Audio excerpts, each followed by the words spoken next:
My name is Kenya Matthews. I'm 32 years old, and I'm a criminal defense attorney. 3 days ago, my twin sister walked into my law office covered in bruises so severe I barely recognized her. When she told me her husband did this, I made a decision that would change both our lives forever. I swapped places with her, and I made damn sure he would never forget it. You see, when your identical twin shows up bleeding and broken, begging you not to call the police because she's too scared, something inside you just snaps. I've spent 10 years putting criminals behind bars. Never did I think I'd have to become one to save my own sister. But here we are, and I'd do it all over again. If this story resonates with you, hit that like button right now. Subscribe so you never miss stories like this. And comment below, what city are you watching from? I want to know how far this message reaches. Now, let me tell you exactly how I taught that monster a lesson. I need you to understand something about me and my sister. We're not just twins. We're identical. Same face, same voice, same mannerisms. Growing up, even our parents couldn't tell us apart sometimes. We used to switch places in school, fool our teachers, play pranks on our friends. It was all fun and games back then, innocent. We were inseparable. Two halves of the same soul. That's what our mama used to say. But life has a way of pulling people apart, doesn't it? After college, I went to law school. Keisha became an elementary school teacher. I moved to the city, working 80-hour weeks at a law firm, clawing my way up to partner. She stayed in our hometown, teaching second graders how to read. I was chasing success. She was chasing, I don't know, peace, maybe. Normalcy, a family. And that's when she met Marcus Johnson. God, I should have seen it coming. I should have paid more attention. But I was too busy building my career, taking depositions, winning cases, making a name for myself. I missed the warning signs. I missed everything. Marcus seemed perfect at first. Pharmaceutical sales rep, good job, decent money, charming as hell. The kind of man who opens doors and pulls out chairs and says all the right things.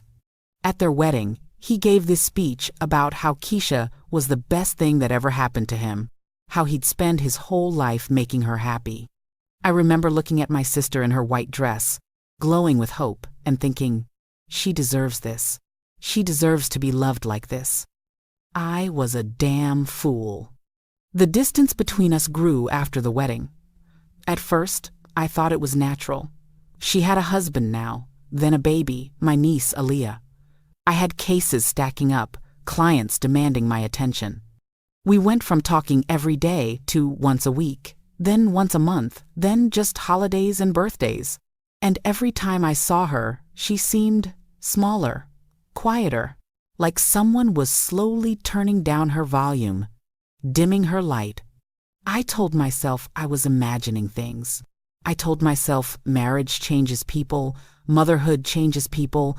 I told myself a lot of lies because the truth was too horrifying to face. My twin sister, my other half, was being destroyed right in front of me, and I was too blind to see it. Until 3 days ago. It was a Tuesday afternoon. I remember because Tuesdays are my light days, just paperwork, no court appearances. I was in my office reviewing case files, sipping cold coffee, when my secretary buzzed in. Her voice had this edge to it, this concern. Miss Matthews, your sister is here. But Kenya, she doesn't look good.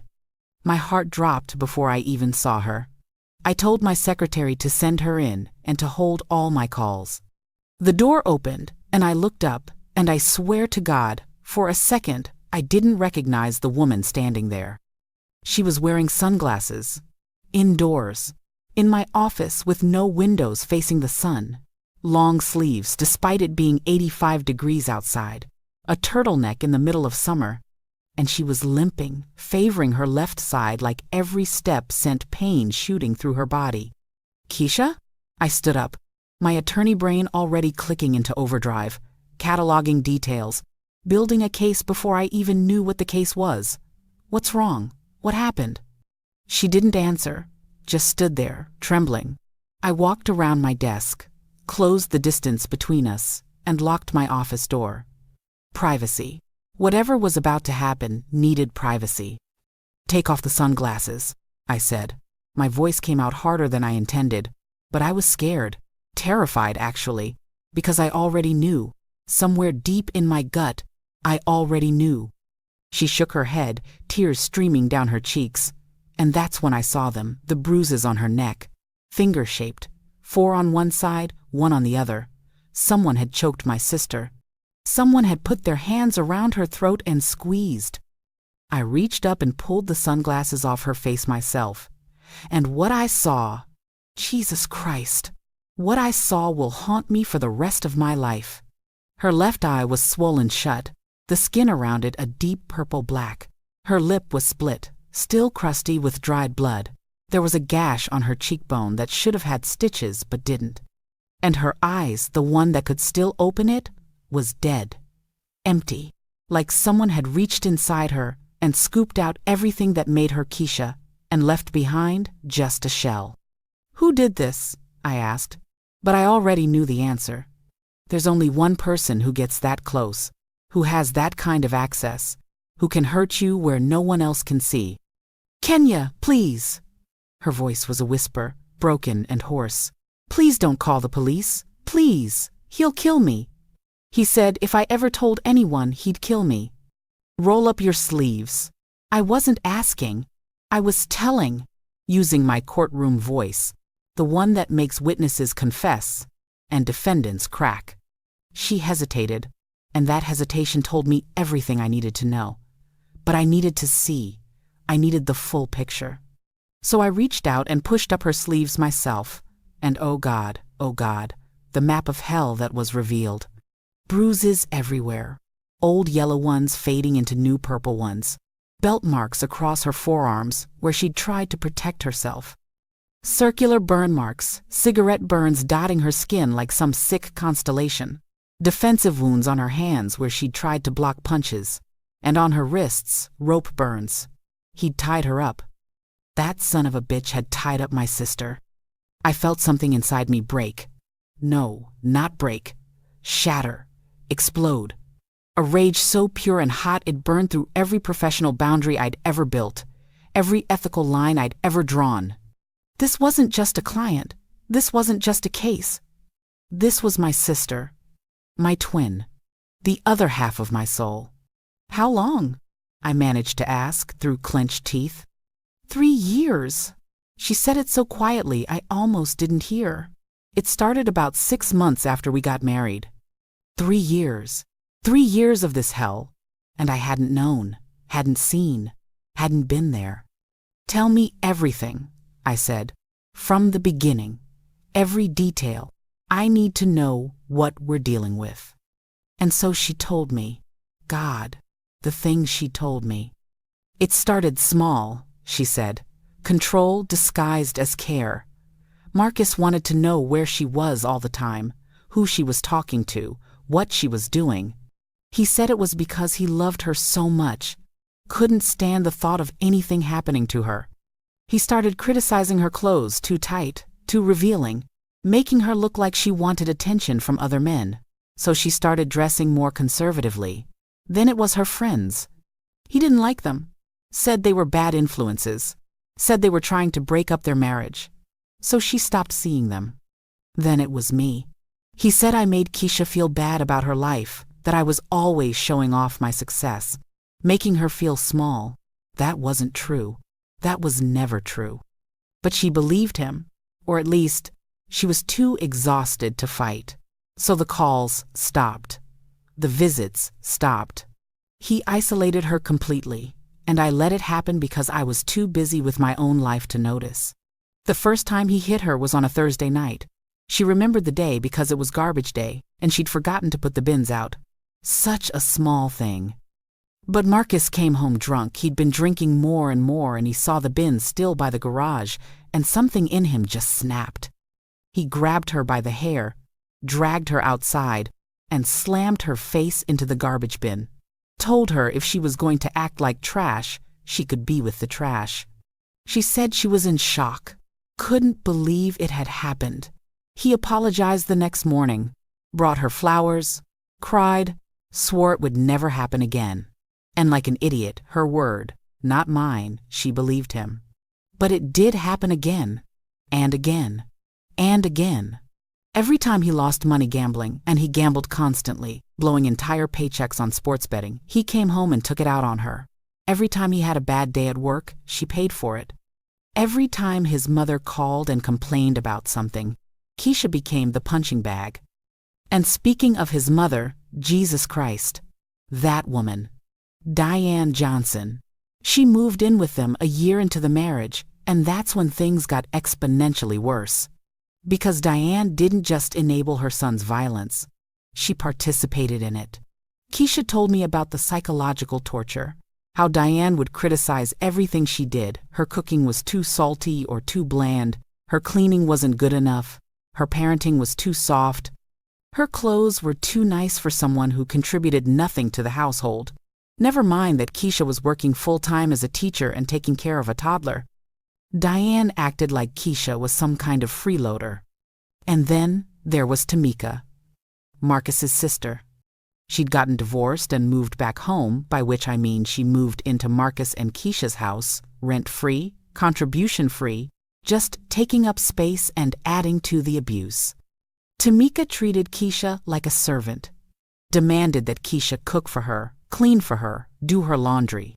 And if Keisha ever pushed back, ever said no, Tamika would run crying to Marcus, and Marcus would make Keisha pay for disrespecting his family. So it wasn't just one abuser, it was 3. A whole system of abuse, working in concert to break my sister down piece by piece. But the thing that made me see red, the thing that pushed me over the edge, was what she told me about Aaliyah. My niece, 5 years old, bright-eyed, sweet, innocent, and she was watching all of this, witnessing her father beat her mother, learning that this was normal, that this was love. He hit her, Keisha said, and her voice cracked completely. Last night, Aaliyah was crying because she was scared, and Marcus told her to shut up, and when she couldn't stop crying, he slapped her across the face. Kenya, she's 5 years old. 5, and I tried to stop him. I tried to protect her, and he grabbed me by the throat and choked me until I couldn't breathe. He slammed my head against the kitchen counter over and over, and Diane and Tamika just stood there watching. And then they joined in. Tamika scratched me with a comb, and Diane shoved dirty dish rags in my mouth to shut me up. I couldn't breathe. I literally could not breathe. My vision went red, and my hands started shaking, and I had to sit down before I fell down. I can't do this anymore, Kenya, Keisha whispered. I can't. I've tried to leave before, but he always finds me. He always brings me back. He said if I ever try to take Aaliyah away from him, he'll kill me. And I believe him. I know he'll do it. So I don't know what to do. I came here because I don't know where else to go. I looked at my sister, my identical twin, my other half, and I saw what 3 years of systematic abuse had done. It had taken this vibrant, joyful, loving woman and turned her into a ghost, a shell, someone who was just waiting to die. And that's when I said the words that would change everything. You won't have to do this anymore. Give me 3 days. Just 3 days of your life. And I promise you, he'll never touch you again.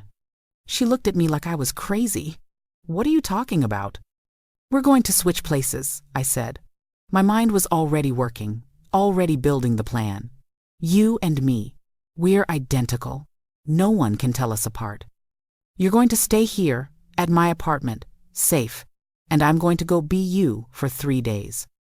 I'm going to walk into that house as Keisha, and I'm going to make Marcus Johnson regret every single thing he's ever done to you.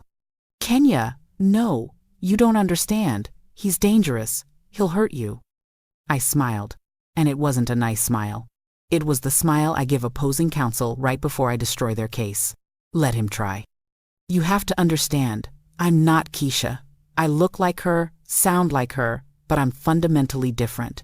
Keisha is gentle, soft, kind. She became a teacher because she wants to help children, nurture them, build them up. She's never thrown a punch in her life. Me? I'm a criminal defense attorney. I've spent a decade in courtrooms facing down prosecutors, judges, hostile witnesses. I've represented rapists, murderers, drug dealers, not because I think they're innocent, but because everyone deserves a defense. I've learned to be hard, cold, strategic. And outside of work, I box. 3 times a week, I'm in the ring, hitting bags, sparring, training. I know how to take a punch. More importantly, I know how to throw one. So when I walked into that house on Wednesday evening, when I used Keisha's keys to unlock the door and step into that suburban prison, I wasn't scared. I was ready. I was a loaded gun waiting to go off. The house looked normal from the outside. Nice neighborhood, manicured lawn, 2-car garage. But the inside, God, the inside felt like a tomb, dark, suffocating. The air itself felt heavy with violence and fear. I'd barely closed the door when I heard her. Diane's voice, sharp and demanding, cutting through the house like a knife. "Keisha, is that you? Where have you been all day? You know Marcus comes home at 6, and dinner isn't even started." I took a deep breath and channeled my sister, made myself smaller, hunched my shoulders, lowered my eyes. Walked into the kitchen where Diane was sitting at the table, a stack of magazines in front of her, a glass of wine in her hand. This woman had been living in my sister's house for 2 years, contributing nothing, and had the audacity to complain about dinner not being ready. "I'm sorry," I said, using Keisha's soft voice. "I'll start it now." "You better," Diane said, not even looking up from her magazine. "And make something good this time. Last night's chicken was dry." I opened the refrigerator, cataloging everything I saw. Evidence. Always building evidence. I pulled out ingredients and started cooking, and that's when Tamika sauntered in. She was exactly what I'd pictured: overweight, badly dyed blonde hair, an expression of perpetual contempt on her face. "Oh, good, you're finally home," she said, collapsing onto the living room couch. "Bring me a soda and some chips. I'm starving." I brought her a soda, and as I handed it to her, I studied her face, memorizing every feature, every expression, thinking about all the ways I was going to make her pay. Then Aaliyah came downstairs. My heart broke all over again seeing her. She looked so much like Keisha had as a child: big brown eyes, curly hair, a smile that could light up a room. Except she wasn't smiling. She crept down the stairs like a mouse, trying not to make noise, trying not to be noticed. "Mommy?" she whispered when she saw me. I knelt down and opened my arms, and she ran into them, and I held my niece for the first time in months, feeling her little body trembling against mine. And I made a silent promise right then and there. This ends now. No child should live in fear. Not in her own home. Not ever. At 8 o'clock, I heard the garage door open. Marcus was home. My entire body tensed, every muscle coiled, ready. I was about to come face to face with the man who had spent 3 years terrorizing my sister, the man who had put his hands around her throat, the man who had slapped a 5-year-old child. The door slammed open. He was already drunk. I could smell it from across the room: bourbon and anger, a nauseating combination. "Keisha!" he shouted. "Where's my dinner?" He was tall, I'll give him that. About 6'2", probably 200 pounds. Handsome in that generic way pharmaceutical sales reps tend to be: good hair, good teeth, good suit. The kind of man who charms doctors and nurses into prescribing his company's drugs. The kind of man who knows how to hide who he really is. But I could see him, the real him, the monster underneath the suit. "It's ready," I said quietly, setting his plate on the table. I'd made steak, mashed potatoes, green beans, and I'd deliberately underseasoned everything. Not enough to be obvious, but enough to be noticeable. He sat down, didn't say thank you, didn't acknowledge anyone else at the table. Just picked up his fork and knife and cut into the steak. Took a bite, and his face changed. "What the hell is this?" He spit the food back onto his plate. "This tastes like cardboard. Can't you do anything right?" Diane chimed in immediately, like she'd been waiting for her cue. I've been telling you, Marcus. She can't cook. She can't clean. I don't know what you see in her. Tamika laughed from the couch. Girl can't do nothing but make babies. Marcus stood up, and that's when I saw it, the violence simmering just beneath the surface. He approached me where I stood by the stove, and his body language was all predator. He was used to Keisha cowering, backing away, apologizing, begging. I didn't move, didn't flinch, just looked him straight in the eye. I work all damn day, he said, his voice low and dangerous. I put food on this table, clothes on your back, a roof over your head. And this is what you give me? Garbage? He raised his hand. I'd been waiting for this. 3 years of Keisha's reports had prepared me. He always led with a slap, an open-handed strike meant to humiliate as much as hurt. His palm came toward my face, and I caught his wrist midair. The shock on his face was beautiful, absolutely beautiful. He was a big man, used to overpowering a woman 30 pounds lighter than him. But I work out, I train, I box. And more than that, I was fueled by 3 years of rage. I squeezed his wrist. Not enough to break it, but enough to hurt. Enough to let him know that something had changed. That the woman he thought he knew wasn't who he thought she was. Not tonight, Marcus, I said, my voice still soft but with an edge he'd never heard from Keisha before. I've had a long day too. He tried to pull his wrist free. Couldn't. His face flushed red embarrassment and anger mixing into something dangerous. He used his other hand to try to pry my fingers off, but I held firm for another 3 seconds, just long enough to make my point, before releasing him. Marcus stumbled back, cradling his wrist, looking at me like I'd just grown a second head. Diane gasped. Keisha, how dare you put your hands on my son? Tamika sat up straight on the couch. Girl, you done lost your damn mind. But Marcus just stood there, breathing hard, staring at me. And I could see the calculation in his eyes. He was trying to figure out what had changed, how to reassert control. He was used to winning, used to dominating, and I'd just shown him that the game had changed. Dinner's getting cold, I said calmly. Y'all should eat. Then I walked away, left them standing there, confused and angry and, for the first time in 3 years, uncertain. I went upstairs and put Aaliyah to bed. Read her a story, The Paper Bag Princess, about a princess who saves herself and doesn't need the prince. Seemed appropriate. She fell asleep holding my hand, and I sat there for a long time, just watching her breathe, thinking about all the nights she'd gone to sleep listening to her mother being beaten. Never again. Never again. Around 11 o'clock, I heard footsteps outside the bedroom door. 2 sets, Diane and Tamika, coming to put me in my place. I'd been expecting this. Abusers hate losing control, and I just challenged the entire family hierarchy. They had to respond. I stepped out into the hallway, pulling the door closed behind me so Aaliyah wouldn't wake up. The 2 women were waiting for me, arms crossed, faces hard. We need to talk, Diane said. About what? I asked, keeping my voice neutral. About your attitude, Tamika said. About your little stunt downstairs. You think you can embarrass Marcus like that? In his own house? The house that's in my name, I said quietly. Let's not forget that detail. Diane's face went red. That house was bought with my son's money. Actually, I said, and now I let a little bit of my attorney voice come through. The down payment came from my parents. The deed is in my name.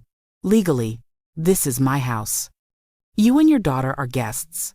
Guests who don't pay rent, don't contribute to utilities, and don't help with household expenses. The 2 women looked at each other, shocked. Keisha had never talked like this, never knew these things, never stood up for herself. But I wasn't Keisha. I don't know what's gotten into you, Diane said, stepping closer. But this attitude stops now. Tamika moved to my other side, flanking me.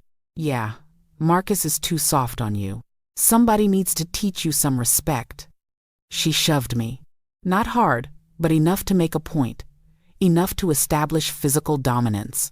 In the past, Keisha would have stumbled, apologized, backed down. I didn't move. Didn't even rock back on my heels. Just stood there, solid as a wall, and stared at Tamika. "Don't touch me again," I said. "Or what?" She shoved me again, harder this time. I still didn't move. And I could see the confusion in her eyes, the fear starting to creep in. "Let me explain something to both of you," I said, and my voice was ice cold now. "I've documented every bruise, every injury, every instance of abuse over the past 3 years. I have photographs, medical records, witness statements from neighbors who've heard the screaming. And all of that constitutes felony domestic violence." Diane opened her mouth to interrupt, but I kept talking. "You two are accessories to felony assault. You've participated in the abuse. You've encouraged it. You've physically attacked me yourselves. That's conspiracy. In this state, that carries a sentence of 5 to 10 years. Both women had gone pale. "So here's how this is going to work," I continued. "You're going to go back to your rooms. You're not going to touch me. You're not going to threaten me. And tomorrow, we're all going to have a very serious conversation about the future of this household. Are we clear?" Diane found her voice. You can't prove any of that." I smiled. "I'm a lawyer, Diane. Proving things is literally what I do for a living." I turned and walked back into Aaliyah's room, closing the door behind me, leaving them standing in the hallway, stunned into silence. That was confrontation number 1. I'd established that the old power dynamic was broken, that Keisha wasn't going to take it anymore. But I knew it wasn't over, not by a long shot. Marcus wouldn't let this stand. His ego, his pride, his need for control, all of it had been challenged. He would retaliate. The only question was when and how. I got my answer the next morning. I'd woken up early, made breakfast for Aaliyah, got her ready for school. Diane and Tamika were avoiding me, staying in their rooms, whispering to each other. Marcus had slept on the couch, too drunk and too confused to deal with anything the night before. But when I came back from dropping Aaliyah at school, he was waiting for me, sober, angry, determined. "We need to talk," he said. "In the bedroom. Now." I followed him upstairs, closed the door, and waited. He turned on me immediately, grabbing my arm with that same grip that had left bruises on Keisha for years. His fingers dug into my flesh, hard enough to hurt, hard enough to leave marks. "I don't know what's gotten into you," he said, his face inches from mine, "but it stops now, today, right now. You're my wife. You do what I say. You show me respect. You know your place." "You're hurting me, Marcus," I said calmly. "Good," he squeezed harder. "Maybe you'll remember this. Maybe you'll think twice before embarrassing me again." I didn't fight him, didn't resist. Just let him grip my arm. Let him dig those fingers in deeper. Let him create fresh bruises on top of Keisha's old ones. Because every second of this was being recorded. The hidden camera I'd installed in the bedroom yesterday was capturing everything. The audio recorder in my pocket was picking up every word. Evidence. Always building evidence. "You think you can just change?" Marcus continued, his voice rising. "Think you can grow a spine? You're nothing without me. Nothing. You were nothing when I met you, and you're still nothing. A nobody teacher making pennies, raising a kid alone. I gave you everything." "Is that what you tell yourself?" I asked. His hand came up, closed fist this time, ready to punch. And that's when I moved. I'd been still, passive, letting him think he was in control. But now I shifted my weight, deflected his arm, and used his momentum against him. One quick sweep of his legs and Marcus Johnson, 6'2", 200 pounds, crashed to the floor. I stood over him. "Don't ever try that again." Then I walked out, leaving him on the ground, shocked and furious. That was the moment Marcus knew he couldn't control me physically.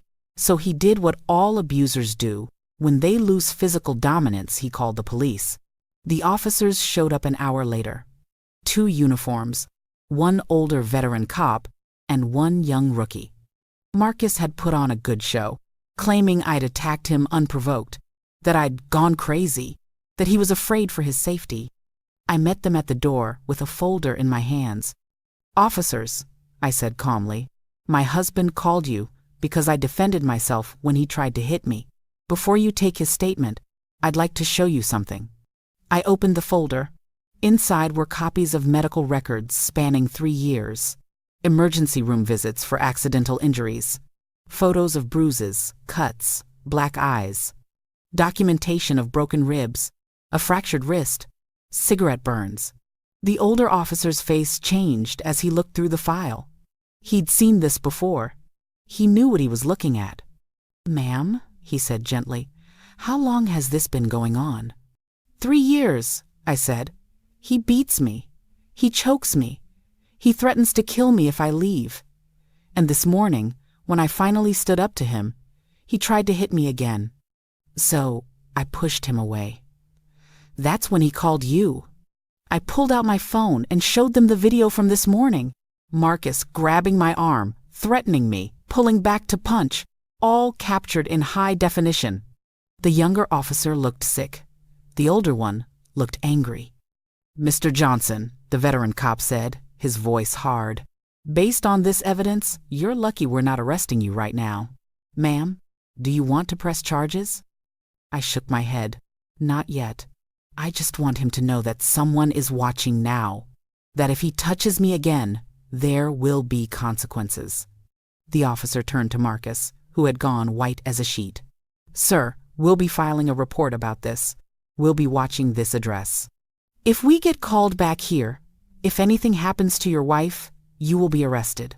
Do you understand?" Marcus nodded, mute with humiliation and rage. The police left, and Marcus realized he couldn't use the law against me. He couldn't use physical force against me. He was running out of options. But his family wasn't done trying. That evening, Tamika made her move. She'd called her boyfriend a guy named Dre, 6'4", 250, all muscle. The plan was obvious. Dre would intimidate me, maybe rough me up a bit, remind me of my place. Tamika left us alone in the living room. Dre approached me with that swaggering confidence of a man who's never been challenged by a woman. "So I hear you've been giving my boy Marcus problems," he said. "Have I?" I stayed calm, measuring distances, watching his body language. "Yeah. And see, I don't like when women disrespect good men. Marcus, he's a good dude, takes care of his family. And you out here acting up, causing drama, that ain't right." He reached for me, and I moved. One quick sidestep, grabbed his arm, used his forward momentum and my hip as a fulcrum. Basic judo throw, the kind I'd practiced 1,000 times. Dre went flying. All 250 pounds of him crashed through the coffee table, landing in a heap of broken wood and shattered glass. He looked up at me from the floor, shock and pain written all over his face. "That's assault," I said calmly. "In front of cameras. Multiple cameras, actually. They're all over this house, hidden, recording everything. So if you want to try again, go ahead. I'll have you arrested for home invasion and assault. That's 5 to 7 years. Dre scrambled up and ran out of the house like his pants were on fire. Tamika screamed at me, called me crazy, called me a demon. I just smiled and told her she should probably start looking for a new place to live. Marcus and Diane had witnessed the whole thing, and I could see it in their eyes. The fear was setting in. This wasn't Keisha. This was someone else. Something else. And they didn't know how to handle it. That night, I overheard them plotting. The hidden cameras and audio recorders I'd placed throughout the house picked up everything. They were in Diane's room, all 3 of them, whispering like conspirators. "We can't let this continue," Diane said. "This woman is destroying our family." "What do we do?" Marcus asked. "We can't touch her. We can't call the cops. We can't intimidate her. We need to get rid of her, Tamika said. There was a long silence. Not like that, Diane said quickly. But we need to. Remove her from the picture. Make her go away. How? Marcus asked. Sleeping pills, Diane said. We crush them up, put them in her coffee tomorrow morning. Once she's out, we call mental health services. Tell them she's had a breakdown, that she's become violent and unstable. They'll take her away, probably put her in a psych ward for evaluation. And while she's gone, Marcus, you file for divorce and sole custody of Aaliyah. My blood ran cold listening to this, not because I was afraid, but because they were planning to drug me, to have me institutionalized, to take my niece away from her mother. These people had no limits, no boundaries, no conscience. Fine, neither did I. The next morning, I watched Diane prepare my coffee, watched her crush 3 sleeping pills and stir them into my cup, watched her put on a fake smile and bring it to me. Here, baby, she said sweetly. You look tired. This'll help. I took the cup, brought it to my lips, pretended to drink. Then, when no one was looking, I poured it into a nearby plant. I sat on the couch, pretending to get drowsy, let my head nod forward, closed my eyes, slowed my breathing. It's working, Tamika whispered. Call the ambulance, Marcus said. Wait, Diane said. Make sure she's really out. I kept my breathing steady, slow, deep. Let them think they'd won. Diane approached, shook my shoulder. Keisha, can you hear me? I didn't respond, stayed limp and unresponsive. She's out, Diane said triumphantly. Call them now. That's when I opened my eyes and sat up. The 3 of them jumped back like I'd risen from the dead. I didn't drink it, I said calmly. I watched you crush the pills, Diane. I watched you stir them in, and I've recorded all of it. Attempted poisoning. That's a Class B felony. 20 years minimum. Diane's face went from triumph to terror in half a second. I also recorded your little planning session last night. I continued. Conspiracy to commit forcible medical detention. Filing false reports with mental health services. Conspiracy to commit forcible medical detention. Filing false reports with mental health services. Conspiracy to commit fraud.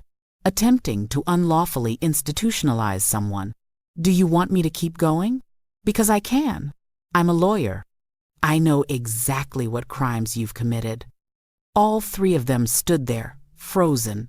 The walls were closing in on them, and they knew it. Here's what's going to happen now, I said, standing up and walking to my bag. I pulled out a folder, thick, organized, tabs color-coded. We're going to have a conversation about the future. All of you are going to sit down at that table, and you're going to listen very carefully. They sat. They didn't have a choice anymore. I opened the folder and spread the contents across the table. Medical reports, photographs, video footage burned onto DVDs, audio recordings on USB drives, bank statements showing Marcus's gambling debts, documentation of every crime, every assault, every threat, every act of abuse committed in this house over the past 3 years. This, I said, gesturing to the pile of evidence, is what I've built. This is 3 years of documentation, 3 years of your crimes, and yesterday and today, I added more. Video of Marcus assaulting me. Video of you, Diane, attempting to poison me. Audio of all 3 of you conspiring to have me forcibly institutionalized. Marcus's hands were shaking. Who are you? I smiled. I'm Keisha's twin sister, Kenya Matthews, criminal defense attorney, and I've spent the last 3 days documenting every single crime you've committed against my sister. The color drained from all 3 of their faces. You tricked us, Tamika whispered. I did, I said, and every bit of evidence I collected is admissible in court. Every recording was made in a home that belongs to Keisha. Every video was captured on property she owns. It's all legal, all of it. Diane started crying. actual tears running down her face. "You can't do this. You can't destroy our family." "Your family?" I laughed, and there was no humor in it. "You destroyed your own family when you decided to torture a woman for 3 years. When you beat her, choked her, burned her with cigarettes. When you slapped a 5-year-old child across the face for crying." I pulled out another set of documents. Divorce papers, already filled out, just missing Marcus's signature. "Here's how this is going to go," I said. "You have 2 choices, just 2. Choice number 1. I take all of this evidence to the district attorney's office on Monday morning. I file a criminal complaint. I press charges for domestic violence, assault, battery, attempted poisoning, conspiracy, child abuse, and about a dozen other crimes. Between the 3 of you, you're looking at 40 to 60 years combined in prison." All 3 of them were crying now. Marcus, the big tough guy who loved to beat up women, was sobbing like a child. "Or," I continued, "choice number 2. You sign these divorce papers right now. You agree to full custody of Aaliyah going to Keisha, with no visitation rights for Marcus. You pay child support of $3,000 a month until Aaliyah turns 18. That's 13 years. So $378,000 total. The house stays with Keisha. It's in her name anyway. Marcus, you and your mother and sister have 24 hours to move out, and I file a restraining order for all 3 of you. 500 feet minimum distance at all times." "We don't have that kind of money," Marcus said. I smiled. "Yes, you do. I've seen your bank statements, Marcus. You've got about $40,000 in your 401k. Your mother has a settlement from your father's workplace death, $900,000, hidden in a jar in the shed, wrapped in plastic." Diane gasped. "How did you—" "I'm thorough," I said. "You'll liquidate assets. You'll take out loans. I don't care how you get the money, but you'll get it, because the alternative is prison. And trust me, prison is much, much worse." I let that sink in for a moment, watched them process their options, watched them realize they had no leverage, no power, no way out, except the one I was offering. "You have until 5 o'clock today to decide," I said. "If you choose option 2, Marcus signs these papers, and we go to the bank together to set up the payment schedule. If you choose option 1, or if you don't choose at all, I make a phone call and you're all in handcuffs by dinner time." I gathered up my evidence and put it back in my bag. "I'm going to pick up Aaliyah from school now. When I get back, I want your decision." I left them sitting at that table, 3 people who had spent years terrorizing others, now completely powerless and terrified. The drive to Aaliyah's school felt surreal. I'd done it. I'd broken them. In 3 days, I'd systematically dismantled an entire structure of abuse. But I wasn't done yet. The final confrontation was still coming. I picked up my niece and brought her to my apartment, my real apartment where Keisha was waiting. The reunion between mother and daughter was everything I'd hoped it would be. Tears and hugs and kisses and laughter. Aaliyah kept touching her mother's face like she couldn't quite believe she was real. "Mommy, you look different," Aaliyah said. "You look happy." "I am happy, baby," Keisha said, crying and smiling at the same time. "I'm so, so happy." We let Aaliyah watch cartoons while Keisha and I talked in the kitchen. "It's almost over," I told her. "By tonight, you'll be free. Legally, officially free." "Kenya, what did you do?" she asked. "Everything necessary," I said. Nothing more, nothing less. At 4:30, my phone rang. It was Marcus. "We'll sign," he said, his voice hollow. "We'll do whatever you want. Just don't send us to prison." "I'll be there in 30 minutes, I said, and hung up. Keisha rode with me back to the house. It was time for the final act. Time for Marcus to see what he'd lost. Time for him to understand the full scope of his failure. We walked in together, me and Keisha, identical twins, side by side. The looks on their faces when they saw both of us was priceless. Confusion, horror. The dawning realization that they'd been played from the very beginning. "Hello, Marcus," Keisha said softly. "Surprised?" Marcus's mouth opened and closed like a fish. "But you, how?" "My sister saved me," Keisha said. "She did what I couldn't do. She fought back. And now, you're going to give me my life back." I spread the divorce papers on the table. Sign here, and initial here. Marcus picked up the pen with a shaking hand. He looked at the papers, at the terms, at the life he was about to lose. And then he looked at me. "I could kill you for this," he said. I leaned in close. "Try it. Please, try it. Give me a reason to skip the civil route and go straight to criminal charges. I'm begging you." He signed the papers. Every page, every line, every initial. His hand shook the entire time, but he signed. Diane was next. She had to sign an agreement to vacate the premises, to surrender any claim to the house, to stay away from Keisha and Aaliyah. She looked at me with pure hatred as she signed. "You're evil. You're a devil." "No," I said. "I'm justice. There's a difference." Tamika signed her agreement without a word. She was done fighting, done pretending, just wanted to escape with whatever dignity she had left. When all the papers were signed, I gathered them up and put them in my bag. Legal, binding, enforceable. "You have until tomorrow at 5 p.m. to be out of this house," I said. "Take your belongings. Nothing that belongs to Keisha or Aaliyah. I'll be here with a sheriff's deputy to supervise. If you're not out by then, you'll be removed by force." Marcus stood up. He was a big man, and for a moment, I thought he might try something, might try one last act of violence. I was ready for it, hoping for it even.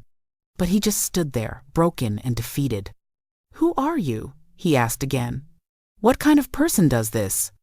"The kind who loves her sister," I said. "The kind who protects her family. The kind who doesn't let monsters win." I took Keisha's hand. "Come on, let's go home." We walked out of that house together, leaving Marcus and his family behind, leaving 3 years of hell behind, walking toward freedom. The next day, I was there at 5 o'clock sharp with a sheriff's deputy. The house was empty. They'd taken their things and disappeared, probably to Diane's sister's place across town. Good. The farther away, the better. I changed all the locks, installed a proper security system, set up cameras, visible ones this time, not hidden, made sure Keisha and Aaliyah would be safe. Over the next few weeks, I watched my sister transform. She started smiling again, really smiling, not the forced, frightened smile I'd seen for years. She laughed. She played with Aaliyah. She went back to teaching and actually enjoyed it. Aaliyah changed too. The fear left her eyes. She stopped flinching at loud noises. She made friends at school. She drew pictures of her and her mommy, and in every picture, they were both smiling. Marcus tried to fight the custody arrangement. Of course he did. Men like him always do. But I represented Keisha in family court, and I brought every piece of evidence I'd collected. The judge took one look at the medical records, the photographs, the videos of Marcus assaulting Keisha me, and terminated his parental rights on the spot. No visitation, no contact, nothing. The child support payments came through monthly. Marcus had to sell his car, cash out his retirement, take out loans. Good. Let him struggle. Let him know what it's like to have nothing. Diane filed for bankruptcy after having to liquidate her hidden savings. Tamika moved in with her ex-husband, which I'm sure is its own special hell. The three of them are scattered now, broken, no longer a united force of abuse. And Keisha? She's thriving. 6 months later, she met someone new, a good man, a teacher like her, someone gentle and kind who treats her like she deserves to be treated. I vetted him thoroughly, of course, ran a background check, did a deep dive into his history. He's clean. He's good. They're taking it slow. Keisha's not ready to rush into anything. Maybe she'll never be ready for marriage again, and that's okay. She doesn't need a man to complete her. She's complete on her own. But watching her open herself up to the possibility of love again, of trust again. That's the real victory. Not the divorce papers, not the restraining orders, not Marcus's broken spirit. The real victory is seeing my sister remember who she was before he tried to destroy her. People ask me if I regret it. If I regret crossing ethical lines, impersonating my sister, entrapping Marcus and his family. If I regret becoming, essentially, a vigilante. And my answer is simple. No, not for 1 second. Because here's what people don't understand about domestic violence. The system isn't built to protect victims. It's built to protect abusers. Victims have to jump through 1,000 hoops to prove they're being hurt. They have to document everything, photograph everything, report everything. And even then, even with mountains of evidence, abusers walk free more often than not. The average woman tries to leave 7 times before she succeeds. 7 times. And 1 in 4 women who do leave end up being killed by their abuser within the first 2 years of separation. The system failed my sister for 3 years. So I became the system. I became her protection. I became her justice. Was it legal? Most of it, yes. I was very careful about that. The impersonation was ethically gray, but not technically illegal. Keisha gave me permission to be in her home, to use her identity in that context. The recordings were all legal because they were made in her home with her consent. The evidence I collected was admissible. Was it right? Absolutely. Without question. Because at the end of the day, what's more important? Following every technical rule of legal ethics? Or saving a woman's life? Protecting a child from growing up in a house of violence? I know what some of you are thinking. You're thinking, I went too far. That I should have just called the police, filed a report, worked through the proper channels. Let me tell you what happens when you work through the proper channels. The police come, they take a report. Maybe they arrest the abuser, maybe they don't. If they do, he's out on bail within hours. He comes home angry, and the victim pays the price for calling 911. Restraining orders? They're just pieces of paper. They don't stop bullets. They don't stop fists. They don't stop a man who's determined to hurt you. The family court system? It's a joke. Abusers lie. They manipulate. They charm judges and social workers. They paint their victims as crazy, as vindictive, as the real problem. And more often than not, they get joint custody. They get visitation. They get continued access to the people they've been terrorizing. So no, I don't regret stepping outside the system. I don't regret taking justice into my own hands. Because if I hadn't, my sister would still be in that house, still being beaten, still living in fear. And Aaliyah would be growing up thinking that violence is love, that abuse is normal. I broke that cycle. In 3 days, I broke a cycle that could have continued for generations. Do you know what Aaliyah told me last week? We were at the park. Just the 3 of us, me, Keisha, and Aaliyah. We were sitting on a bench, eating ice cream, watching kids play. And Aaliyah looked up at me with those big brown eyes and said, Aunt Kenya, thank you for saving my mommy. I asked her what she meant, and she said, I used to be scared all the time. Scared of Daddy, scared of Grandma, scared to make noise, scared to be happy. But I'm not scared anymore. Mommy's not sad anymore, and it's because of you. That's why I did it. For moments like that, for a 5-year-old who can finally be a child without fear. I want to talk to everyone watching this who might be in a situation like my sister was. Maybe you're being hurt by someone you love. Maybe you're trapped in a relationship that's slowly killing you. Maybe you've tried to leave and been pulled back. Maybe you're watching this right now, with your abuser in the next room, hoping they don't notice you're listening to something that might give you ideas. Listen to me very carefully. You deserve better. You deserve safety. You deserve peace. You deserve a life without fear. I know it seems impossible. I know he's told you 1,000 times that you'll never make it without him, that no one else would want you, that you're nothing, that you're crazy, that it's all your fault. I know he's isolated you from your friends and family. I know he's controlled your money, your phone, your every move. I know he's threatened to kill you if you leave. I know he's promised to take your children. I know he said he'll hurt your family if you tell anyone. I know all of this because it's the same playbook every abuser uses. They're not creative. They're not original. They all follow the same pattern: isolate, control, abuse, threaten, repeat. But here's what they don't want you to know. You can escape. You can survive. You can build a new life. It won't be easy. It will be the hardest thing you've ever done. You'll need help from family, friends, domestic violence organizations, legal aid attorneys. You'll need to plan carefully. You'll need to document everything. You'll need to be strategic and patient. But it's possible. I've seen it. I've lived it through my sister. If you don't have a sister like me to swap places with you, that's okay. You can be your own hero. Start small. Document everything. Take photos of every bruise, every broken item, every threatening text. Email them to a trusted friend or store them in a cloud account he doesn't know about. Build your evidence. Reach out to domestic violence organizations. They have resources, shelter beds, legal advocates, safety planning experts. They can help you create an escape plan that minimizes risk. Talk to a lawyer. Many will do free consultations for domestic violence cases. Find out your rights. Find out what evidence you need for a restraining order, for custody, for divorce. Save money if you can, even small amounts, even dollars at a time. Hide it somewhere safe.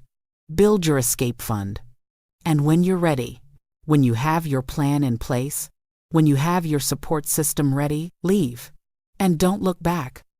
I'm not going to lie to you. The statistics are scary. The most dangerous time for a domestic violence victim is right after they leave. That's when abusers escalate. That's when they become most violent. But staying is more dangerous. Staying is a death sentence, just a slower one. My sister stayed for 3 years. 3 years of escalating violence. If she'd stayed any longer, Marcus would have killed her. I know it. She knows it. The only question was when, not if. So she left, and yes, it was dangerous. And yes, Marcus tried to retaliate. But she survived. She's thriving now. And you can too. For those of you watching this who aren't in an abusive relationship, I have a different message. Pay attention. Look for the signs. Your sister, your daughter, your friend, your coworker, they might be suffering in silence. They might be wearing long sleeves in summer, canceling plans at the last minute, losing weight, seeming anxious or depressed, making excuses for their partner's behavior. Don't ignore the signs. Don't tell yourself it's none of your business. Don't assume they'll ask for help if they need it. Ask them directly. Find a private moment and say, "Are you safe? Is he hurting you?" Give them space to tell the truth. Believe them when they do. Don't judge them for staying. Don't tell them what they should do. Just offer support and resources. And if you're in a position to help more directly, like I was, if you have legal expertise or financial resources or physical strength, use it. Use your privilege to protect people who can't protect themselves. The system is broken. It fails victims every single day. So we have to be the safety net. We have to be the ones who catch people when they fall. We have to be willing to step outside our comfort zones, to take risks, to fight battles that aren't technically ours. Because domestic violence isn't just a private family matter. It's not just between a husband and wife, a boyfriend and girlfriend. It's a social problem. It's everyone's problem. And it's going to take all of us working together to solve it. I used to think the law was enough, that if we just enforced existing laws better, if we just prosecuted more cases, if we just handed out longer sentences, we could end domestic violence. But I've learned that the law is just a tool, and like any tool, it only works if someone uses it. Victims can't always use it themselves. They're too scared, too controlled, too broken. So sometimes, someone else has to pick up that tool and wield it on their behalf.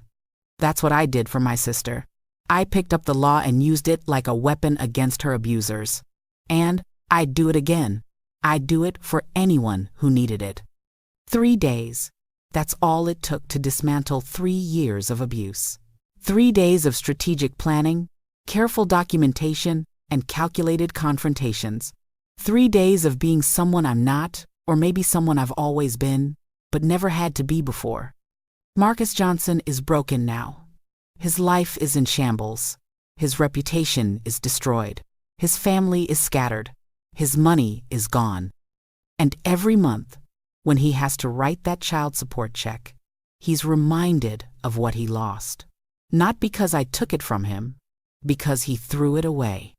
He had a good woman, a beautiful daughter, a comfortable life, and he destroyed all of it with his fists and his rage and his need for control. I don't feel sorry for him, not even a little bit. He made his choices. Now he's living with the consequences. Diane learned that enabling abuse makes you just as guilty as the abuser. She lost her son, her granddaughter, her home, her savings. She's alone now, and she has no one to blame but herself. Tamika learned that being a bully has consequences. She lost her free ride, her support system, her family. She's back with her ex-husband, probably making his life hell, continuing the cycle of dysfunction. And Keisha? Keisha learned that she's stronger than she ever thought possible, that she deserves love and respect and safety, that she doesn't have to accept abuse just because someone calls it love. Aaliyah learned that women don't have to be victims, that standing up to bullies is possible, that her mother is a survivor and her aunt is a fighter, and she comes from a line of strong women who don't back down. And me? I learned that sometimes being good means breaking rules, that justice and legality aren't always the same thing, that the most important battles are the ones we fight for, the people we love. I'm Kenya Matthews. I'm 32 years old. I'm a criminal defense attorney who spent 3 days impersonating my twin sister to save her from her abusive husband. And I'd do it all over again in a heartbeat. If this story moved you, if it made you angry or sad or hopeful or determined, hit that like button. Let me know this message reached you. Subscribe to this channel for more real stories about real people surviving real horrors and coming out the other side. And comment below. Tell me where you're watching from. Tell me if you've survived something like this. Tell me if you know someone who needs to hear this story. Let's build a community of survivors and supporters and people who refuse to stay silent when others are being hurt. Because silence is what abusers count on. Silence is what lets them continue. Silence is what kills. So let's make some noise. Let's talk about domestic violence. Let's talk about the failures of the system. Let's talk about creative solutions and unconventional justice and the power of love to overcome evil. My sister is free now. She's safe. She's happy. She's healing. And that's worth every rule I bent, every line I crossed, every risk I took. Thank you for listening. Thank you for caring. Thank you for being part of the solution instead of part of the problem. Stay safe out there, and remember, if you're in danger, reach out. If someone you love is in danger, step up. We're all we've got. This is Kenya Matthews, signing off. Peace.